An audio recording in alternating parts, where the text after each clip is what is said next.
사실 저희들 입장에서는 1분 1초라도 더 쓰실 수 있게끔 여러 가지 노력도 하게 되기는 하지만 실질적으로는 그렇게는 못 쓰고 중간에 문제가 생겨서 탈락하게 되거나 고수가 돼야 되는 임플란트도 많이 존재하는 것이 사실이기는 합니다. 저희도 같이 신경 쓰겠지만 환자분들도 노력해 주셨으면 하는 마음을 가지고 영상을 찍어봤습니다.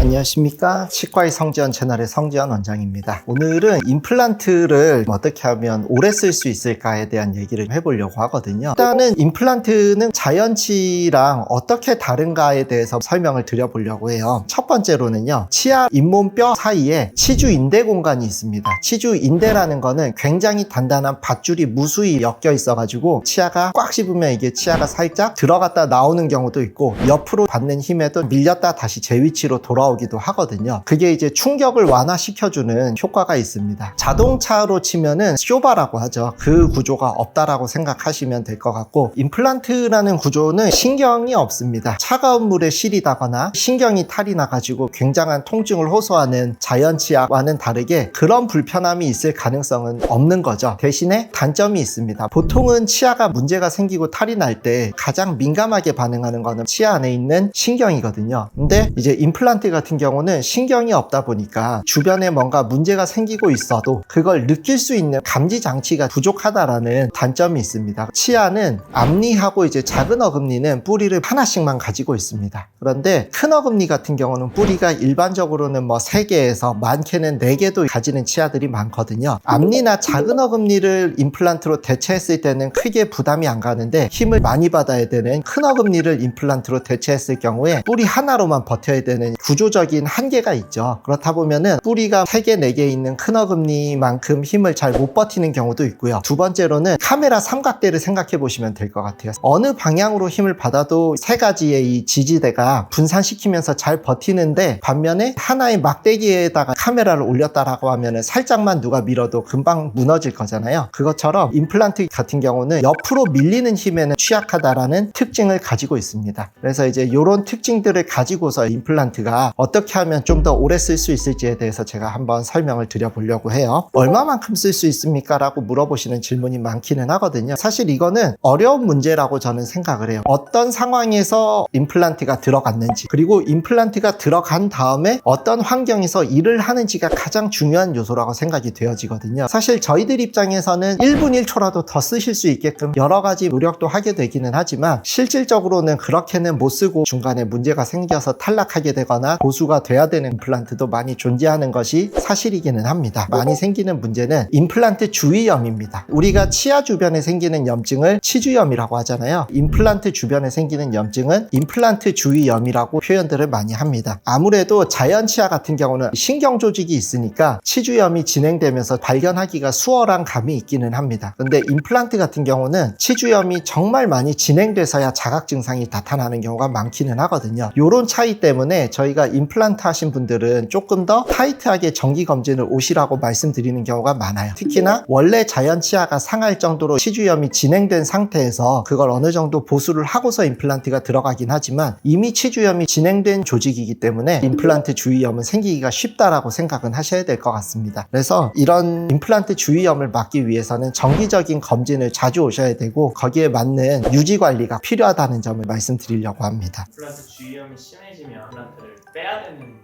조금 진행된 경우는 유지 관리만으로도 괜찮아지는 경우도 있기도 하고요. 임플란트가 뼈 바깥으로 노출되게 되면은 잇몸 뼈 속에 묻혀 있어야 되는 나사선이 드러나는 경우가 있거든요. 나사선 틈 사이에 세균들이 살아서 또 문제를 일으키는 경우가 있거든요. 그래서 그 나사선을 매끈하게 다듬어줘서 그쪽에 세균이 못 살게만 해줘도 주변의 잇몸이 잘 유지되는 경우가 있습니다. 치아랑 비슷합니다. 치아도 치주염이 조금 진행되면 거기 맞는 조치가 가능은 한데 너무 진행되면 이제 결국에는 발치해야 되는 것처럼 임플란트도 임플란트 주위염이 너무 많이 진행돼서 유지하는 게 메리트가 없다라고 판단이 서면은 그때는 이제 임플란트를 제거하고 주변 조직을 다시 회복시켜서 다시 임플란트 하는 게 낫다라고 판단하는 경우도 있기는 합니다. 치료나 이제 관리를 하면 잇몸이 다시 올라와서 그걸 덥나요? 조금은 덥습니다. 근데 이제 한번 내려간 잇몸이라는 거는 사실은 제가 20대로 못 돌아가는 거랑 똑같아요. 물론 이제 이걸 되돌릴 방법이 있기는 합니다. 이식해서 하는 방법이 있는데 환자분께서 원하시면 고려해 보기는 하지만 환자분에게도 힘든 수술이기 때문에 제가 먼저 이렇게 권해드리지는 잘 못하는 것 같습니다. 구조물이 못 버티고 파절되는 경우가 있죠. 요즘 임플란트는 이제 나사로 중간 기둥을 연결하는 방식의 임플란트를 많이 쓰거든요. 그래서 쓰다 보면은 나사가 풀리는 경우가 발생을 합니다. 근데 이제 그게 발생한 상태에서 인지 못하시고 무리해서 계속 쓰시다 보면은 중간에 나사가 부러지거나 워낙 씹는 힘이 좋으신 분들 같은 경우는 임플란트 자체가 못 버티고 부러지는 경우도 있기는 하거든요. 자이언치아는 맞물리는 힘을 받아주는 범위가 넓은데 임플란트 같은 경우는 감내할 수 있는 범위의 폭 자체가 좁은 편이에요. 그래서 교합 조정이라고 하죠. 씹는 힘을 얼마만큼 이 치아가 지지할 것이냐를 조금 더 정교하게 수정해 줘야 되는 것도 사실이기도 하고요. 그리고 이제 다른 자이언치아와 임플란트가 있을 때는 임플란트가 힘을 적게 받을 수 있게끔 조절하는 경우도 있기는 합니다. 또 하나는 측방력을 많이 받으면 임플란트는 잘 못 버티는 경우가 있기 때문에 자이언치에 비해서는 옆으로 닿는 힘에는 조금 더 보호받을 수 있게끔 조절하는 방법도 쓰기는 합니다. 근데 이제 저희가 한번 조절해 드렸다고 해서 쭉 그 상태로 잘 유지되는 게 아니라 맞물리는 치아가 움직인다거나 양옆 다른 치아들이 마모가 되면서 이상적인 형태에서 비이상적인 형태로 바뀌는 경우가 있거든요. 그래서 정기검진 오시면은 저희가 맞물리는 형태를 보고 수정해야 될 부분이 있으면 수정해 드리는 것도 이런 이유가 있기도 하고요. 환자분들도 너무 단단하고 질긴 음식을 줄이시는 게 좋지 않을까 싶습니다. 자이언치아에도 단단하고 질긴 음식은 좋지가 않거든요. 임플란트 입장에서는 그런 게 부담이 될 수 있으니까 줄이시는 게 좋지 않을까. 씹는 근육이 굉장히 발달하신 분들이 있거든요. 그래서 그런 분들은 보톡스처럼 씹는 힘을 좀 줄여주는 게 남아있는 자이언치아에도 도움이 되고 제가 새로 해놓은 임플란트에도 도움이 되지 않을까. 나도 모르게 스트레스 받으면 이를 악물하거나 이를 가시는 분들은 굉장히 임플란트의 수명이 짧아지거든요. 그런 습관이 있으신 분들은 적극적으로 개선하려는 노력을 한번 고민해 보시는 것도 좋지 않을까. 일단 양치는 원래 자이언치아랑 이제 똑같이 해주셔도 되기는 하는데 이게 앞니나 작은 어금니까지는 큰 어려움이 없어요. 왜 그러냐면은 뿌리에 비해서 머리의 크기가 그렇게 크지는 않거든요. 근데 큰 어금니를 임플란트로 대체하게 되면은 이 뿌리 부분은 굉장히 작아지는데 반면에 머리는 커지는 구조를 가지게 됩니다. 그러면은 큰 머리 밑으로 공간이 많이 생기거든요. 근데 그 부분은 일반적인 양치를 하는 방식으로 완벽하게 닦이기가 어렵습니다. 그래서 큰 어금니를 임플란트로 대체했다라고 하면 그런 공간을 관리하기 위해서는 치간 칫솔의 사용이 거의 필수적이다라고 말씀을 드리는 편이기는 하고요. 그 외에도 뭐 첨단 칫솔이나 치실도 같이 사용해 주시면 좋지 않을까라고 생각합니다. 검진은 저희 치과 오시는 분들은 3개월에 한 번 오시면 좋겠고 정 바쁘셔도 1년에 2번 정도는 와주셨으면 좋겠다라고 말씀을 드리는 편입니다. 그래서 오늘은 임플란트를 어떻게 하면 좀 더 오래 쓰실 수 있을까 치과의사로서 생각나는 부분에 대해서 말씀을 드렸던 것 같고요. 임플란트가 치아를 완전히 상실했을 때 틀니나 브릿지에 비해서 정말 좋은 옵션이라는 거는 말할 나위가 없는 거거든요. 그래서 많이 행해지고 있는 치료기도 합니다. 근데 반면에 그렇다고 해서 기존에 있던 건강했던 자이언치아보다 더 나을 수 있거나 문제가 안 생기는 건 아니라는 점을 말씀드리고 싶었고 가능하면 유지관리에 저희도 같이 신경 쓰겠지만 환자분들도 노력해 주셨으면 하는 마음을 가지고 영상을 찍어봤습니다. 오늘 영상도 시청해 주셔서 감사합니다.